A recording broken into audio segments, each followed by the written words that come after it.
আচ্ছা শোন না, তুই আজকে আমাকে একটু সময় দিতে পারবি? আমার না একটু শপিংয়ে যেতে হবে, কিন্তু একা যেতে একদম ইচ্ছা হচ্ছে না। আজকে আমি তোকে সময় দিতে পারবো না রে। আজকে আমার বয়ফ্রেন্ডের সাথে সিনেমা দেখতে যাব।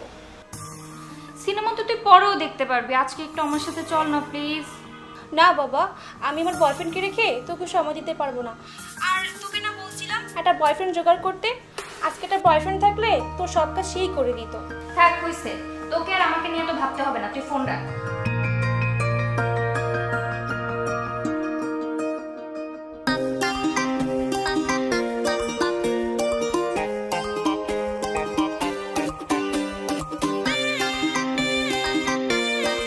আমি অদ্ভুত, আমি নিকৃষ্ট, আমি জঘন্য, আমি পাপিষ্ঠ। এই, তুই তোর এই কবিতা আবৃত্তি বন্ধ করবি? চল না একটু ঘুরে আসি, এখানে বসে থাকতে তো বিরক্ত লাগতেছে। তুই দেখছিস আমি খুব মনোযোগ সহকারে কবিতা আবৃত্তি করছি। ঘুরতে যাবি যা, একটা গার্লফ্রেন্ড নিয়ে যা, তুই আমাকে কেন জ্বালাচ্ছিস? তোর কবিতা, এই তুই জানিস না আমার গার্লফ্রেন্ড নাই?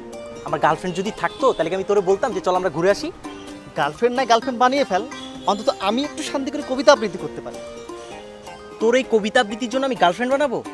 শোন, তোর এই কবিতার চেয়ে না ববিতা ম্যাডামের পুরনো